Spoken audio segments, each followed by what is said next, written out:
지쳐갈 때 내 맘의 소망이 눈물 조각 될 때 내 곁에 다가와 부르시네. 주님의 시선 나를 비추시고 상처난 내 맘 만지시네. 말씀하시고 회복해 하시네. 주의 사랑이 다시 살게 하시네. 우리의 시간이 한숨만 남기고 반복된 실패 속 지쳐갈 때 내 맘의 소망이 눈물 조각 될 때 내 곁에 다가와 부르시네. 주님의 시선 나를 비추시고 상처난 내 맘 만지시네. 말씀하시고 회복해 하시네. 주의 사랑이 다시 살게 하시네.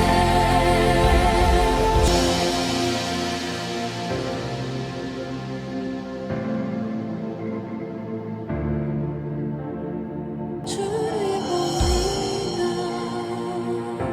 지금 이곳에서 주를 봅니다. 지금 이곳에서 주를 봅니다. 지금 이곳에서 주를 봅니다. 지금 이곳에서 주를 봅니다. 지금 이곳에서 주를 봅니다. 지금 이곳에서 주님의 시선 나를 비추시고 상처난 내 맘 만지시네.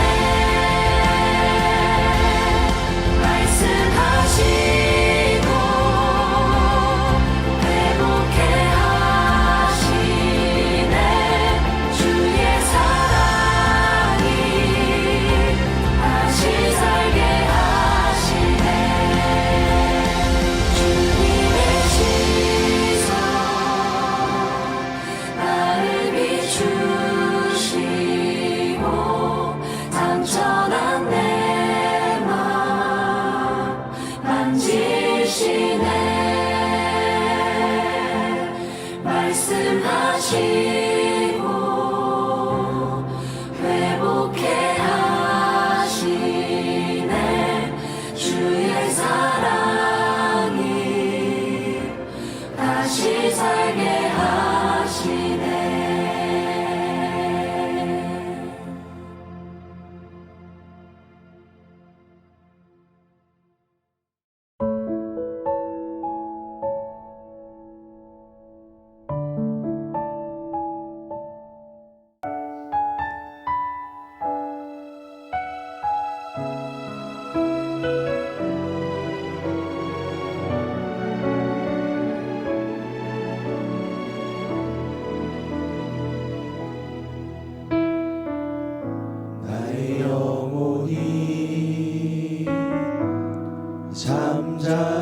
잠잠히 하나님만 바라며 나의 구원이 그에게서 나는 도다. 나의 영혼아 잠잠히 하나님만 바라라. 나의 소망이 저에게서 나는 도다. 오직 주만이 나의 반석 나의 구원이시니 오직 주만이 나의 산성 내가 요동치 아니하리.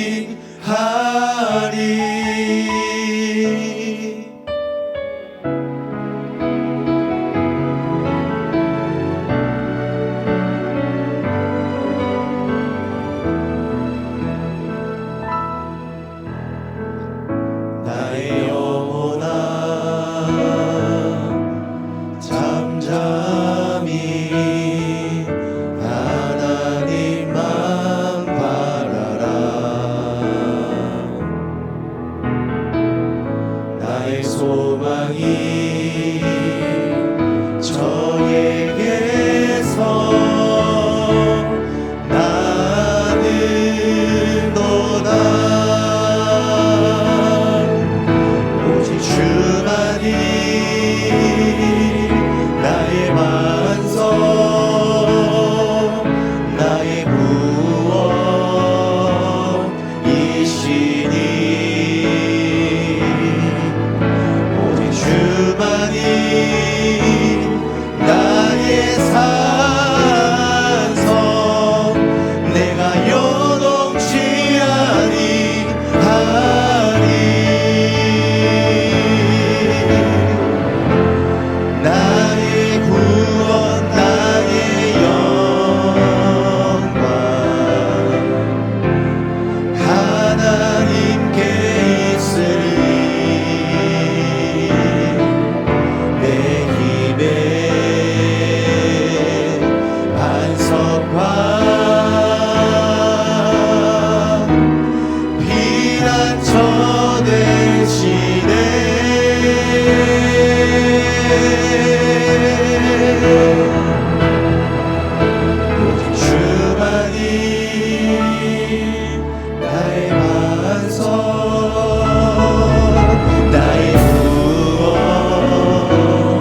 예수께서 눈을 들어 큰 무리가 자기에게로 오는 것을 보시고 빌립에게 이르시되 우리가 어디서 떡을 사서 이 사람들을 먹이겠느냐 하시니, 이렇게 말씀하심은 친히 어떻게 하실지를 아시고 빌립을 시험하고자 하심이라. 빌립이 대답하되 각 사람으로 조금씩 받게 할지라도 200데나리온의 떡이 부족하리이다. 제자 중에 하나 곧 시몬 베드로의 형제 안드레가 예수께 여짜오되 여기 한 아이가 있어 보리떡 5개와 물고기 2마리를 가지고 있나이다. 그러나 그것이 이 많은 사람에게 얼마나 되겠사옵나이까. 예수께서 이르시되 이 사람들로 앉게 하라 하시니 그곳에 잔디가 많은지라. 사람들이 앉으니 수가 5,000명쯤 되더라. 예수께서 떡을 가져 축사하신 후에 앉아있는 자들에게 나눠주시고 물고기도 그렇게 그들의 원대로 주시니라. 그들이 배 부른 후에 예수께서 제자들에게 이르시되 남은 조각을 거두고 버리는 것이 없게 하라 하시므로 이에 거두니 보리떡 5개로 먹고 남은 조각이 12바구니에 찼더라. 그 사람들이 예수께서 행하신 이 표적을 보고 말하되 이는 참으로 세상에 오실 그 선지자라 하더라. 그러므로 예수께서 그들이 와서 자기를 억지로 붙들어 임금으로 삼으려는 줄 아시고 다시 혼자 산으로 떠나 가시니라.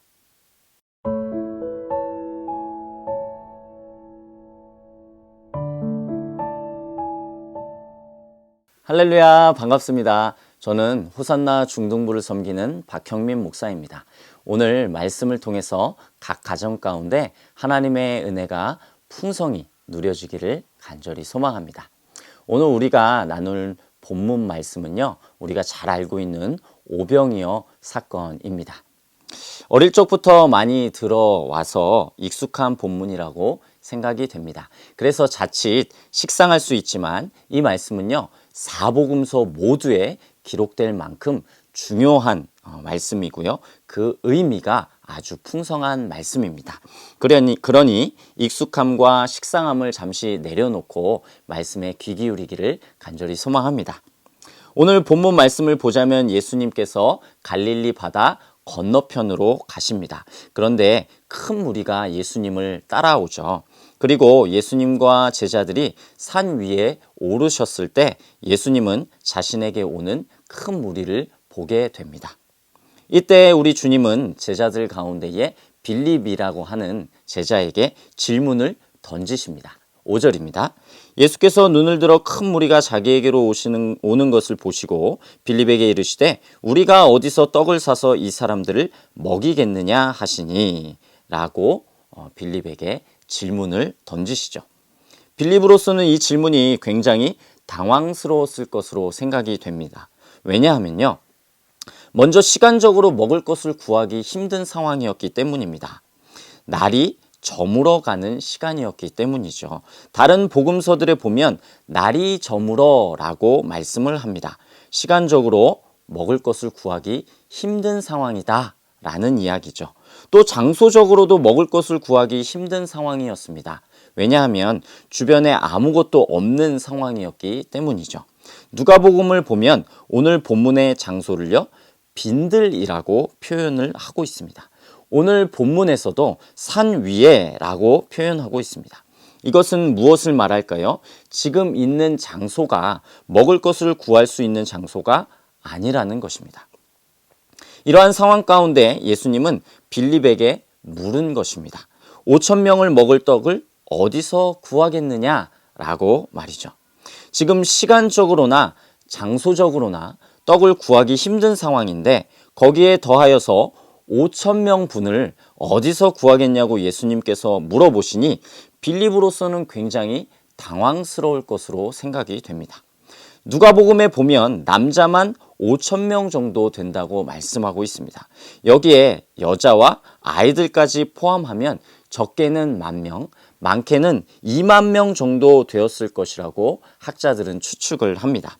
그리고 이 많은 인원이 먹을 떡을 사려면 돈이 필요한데 돈을 구하기도 굉장히 힘든 상황이죠. 어느 정도의 돈이 필요했냐 하면 빌립이 아주 잘 계산해 주고 있습니다. 200데나리온이라는 돈이 필요합니다. 한 데나리온이 성인 남자의 하루 품삯인 것을 고려해서 오늘 시세로 계산해 보면 어느 정도 될까요? 10만 원으로만 계산해도 2천만 원입니다. 그러니 다시 정리해 보자면 지금 시간적으로도 장소적으로도 재정적으로도 떡을 구하기 힘든 불가능한 상황이다 라고 말할 수 있습니다. 그런데 우리 주님은 이러한 상황을 다 아시면서도 지금 빌립에게 질문을 하심으로써 빌립으로 하여금 불가능한 상황에 마주하게끔, 불가능한 상황을 직면하게끔 하시는 것입니다. 그렇다면 우리 주님은 왜 빌립을 이러한 상황으로 내모셨을까요? 왜 불가능한 상황을 직면하시게끔 하셨을까요? 6절에 보면 빌립을 시험하기 위한 것이라고 말씀하고 있습니다. 이 시험은 빌립을 곤란하게 하기 위한 것이 아니라 빌립을 조금 더 성숙시키고자 하시는 우리 주님의 테스트라고 말할 수 있습니다. 어찌되었든 굉장히 당황스럽고 어려운 이 질문에 빌립은 대답을 합니다. 7절입니다. 빌립이 대답하되 각 사람으로 조금씩 받게 할지라도 200데나리온이라는 떡이 부족하리이다. 이 대답으로 우리는 빌립이 어떤 성격의 소유자인지 잘 알 수 있습니다. 굉장히 이성적이고 냉정하고 계산을 잘하는 사람이라고 생각이 됩니다. 벌써 빌립은 그곳에 있는 사람들의 수를 대략적으로 계산을 했고요. 그리고 그 사람 수에 따른 떡값도 계산을 했죠. 하지만 결론적으로 부정적인 결론을 내렸습니다. 7절을 다시 보면 하반절에 각 사람으로 조금씩 받게 할지라도 200데나리온의 떡이 부족하리이다 라고 말하고 있습니다. 불가능하다고 말하고 있는 것이죠. 그때 또 한 사람의 제자인 안드레가 한 아이의 보리떡 5개와 물고기 2마리를 가지고 옵니다. 마가복음에 보면 예수님이 이렇게 물으십니다. 너희에게 떡이 몇 개나 있는지 가서 보라. 이 물음 때문에 안드레가 움직인 것으로 보여집니다. 그런데 안드레도 빌립과 마찬가지로 부정적입니다. 9절입니다. 여기 한 아이가 있어 보리떡 5개와 물고기 2마리를 가지고 있나이다. 그러나 그것이 이 많은 사람에게 얼마나 되겠사옵나이까? 라고 말합니다. 부정적이죠. 여기에 있는 모든 사람을 먹이기에 불가능하다 말하고 있는 것입니다. 그런데 우리 주님은 사람들을 앉게 하시고 떡을 가져다가 축사하신 후에 떡과 물고기를 나눠주십니다. 나눠주시는데 어떻게 나눠주실까요? 원하는 대로 주시고 배부르게 주시고 12바구니나 남을 정도로 아주 풍족하게 풍성하게 주십니다. 자, 그렇다면 오늘 살펴본 이 본문 말씀이 우리에게 어떤 의미가 있을까요? 이제 우리의 삶으로 한번 돌아가 보기를 소망합니다. 사랑하는 여러분, 우리는 예수님을 믿고 예수님을 따라서 행동해야 하는 예수님의 제자들입니다. 그런데 예수님을 믿는다고 늘 우리의 삶이 편안하고 안정된 것은 아닙니다. 불가능해 보이고 나의 힘으로 어찌할 수 없는 상황들을 마주하게 될 때도 있죠. 마치 예수님께서 빌립에게 우리가 어디서 떡을 사서 이 사람들을 먹이겠느냐라고 질문을 던지심으로써 빌립으로 하여금 불가능한 상황에 마주하게 했던 것처럼 말이죠. 그렇게 우리 주님은 때로는 우리가 불가능한 상황에 직면하게끔 하실 때도 있습니다. 그러면 여기서 질문이 생기죠. 예수님은 모든 것을 아실 텐데 나의 삶의 불가능한 상황과 문제의 상황을 미리 좀 아시고 해결해 주시면 안 될까? 라는 그러한 질문이 생깁니다. 그런데 우리 주님은 우리를 불가능한 상황에, 문제의 상황에 직면하게 하시죠. 이유가 무엇일까요? 6절입니다. 빌립을 시험하고자 하심이라. 사랑하는 여러분, 우리가 삶 가운데 불가능해 보이고 문제의 직면에 문제의 상황에 직면하게 되는 것은 우리 주님이 우리를 시험하고자 하시는 것입니다. 불가능한 상황과 문제의 상황을 주시고 힘들고 괴로워하는 우리의 모습을 보면서 기뻐하고 즐거워하는 것이 아니라 우리를 그리스도의 장성한 분량까지 성장하게 하시기 원하시는 우리 주님의 섭리인 것이죠. 우리의 믿음과 우리의 신앙이 성숙하기를 원하시는 것입니다. 그러면 어떻게 성숙하고 성장하기를 원하시는 것일까요? 불가능한 상황에서 나의 힘과 능력으로 어찌할 수 없는 상황에서 주님을 의지하고 바라보는 그러한 믿음으로 성장하길 원하시는 것입니다. 우리가 어디서 떡을 사서 이 사람들을 먹이겠느냐? 이 예수님의 질문에 빌립은 자신의 생각과 이성으로 판단하고 계산해서 불가능합니다 라고 대답하는 것이 아니라 주님에게서입니다 라고 대답했어야 했습니다. 우리 주님은 이 대답을 원했던 것이고 빌립과 더불어 모든 제자들 그리고 이 말씀을 보고 있는 우리들에게도 그러한 믿음과 신앙이 있기를 원하시는 것입니다. 사랑하는 여러분, 우리 주님은 우리를 불가능해 보이고 또 우리의 힘으로 도저히 해결할 수 없는 상황을 마주하게 하실 때도 있습니다. 그때 우리의 대답은 어떠해야 합니까? 주님에게서입니다 라고 우리는 대답해야 할 것입니다. 주님, 불가능합니다. 주님, 할 수 없습니다 라는 것이 아니라 주님에게서입니다 라고 우리는 대답을, 고백을 해야 하는 것이죠. 우리가 마주한 상황이 아무리 불가능해 보여도 우리가 직면한 상황이 나의 힘으로 도저히 해결할 수 없는 것이라 할지라도 주님은 하실 수 있습니다 라는 고백이 우리의 마음속에, 우리의 삶 가운데 있어야 하는 것입니다. 이 불가능한 상황과 내 힘으로 어찌할 수 없는 상황을 해결할 수 있는 방법은 오직 주님에게서입니다 라고 우리는 고백하는 삶을 살아가야 합니다. 사랑하는 여러분, 기억하시기를 부탁을 드립니다.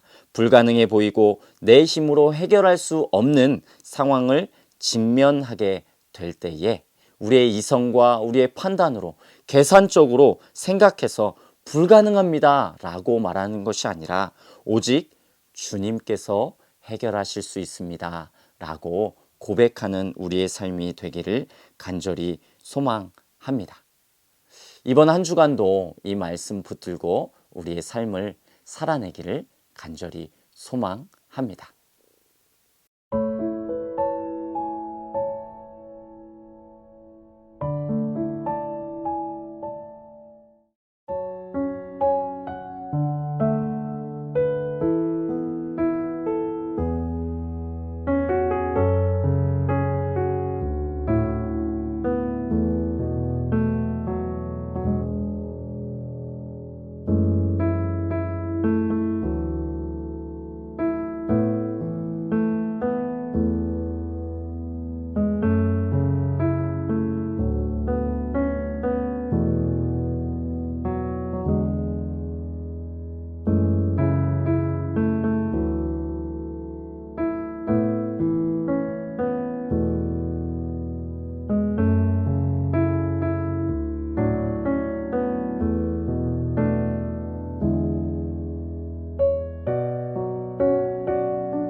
신실하신 하나님, 우리에게 주어진 삶을 살아가다 보면 내 힘으로는 어찌할 수 없는 불가능한 상황들을 마주하곤 합니다.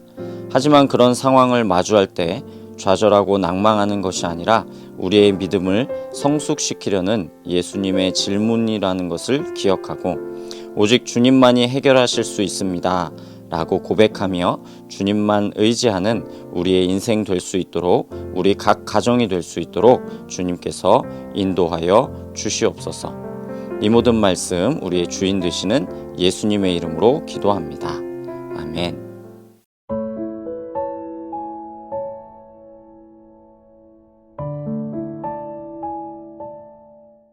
하늘에 계신 우리 아버지, 아버지의 이름을 거룩하게 하시며 아버지의 나라가 오게 하시며 아버지의 뜻이 하늘에서와 같이 땅에서도 이루어지게 하소서. 오늘 우리에게 일용할 양식을 주시고 우리가 우리에게 잘못한 사람을 용서하여 준 것 같이 우리의 죄를 용서하여 주시고 우리를 시험에 빠지지 않게 하시고 악에서 구하소서. 나라와 권능과 영광이 영원히 아버지의 것입니다. 아멘.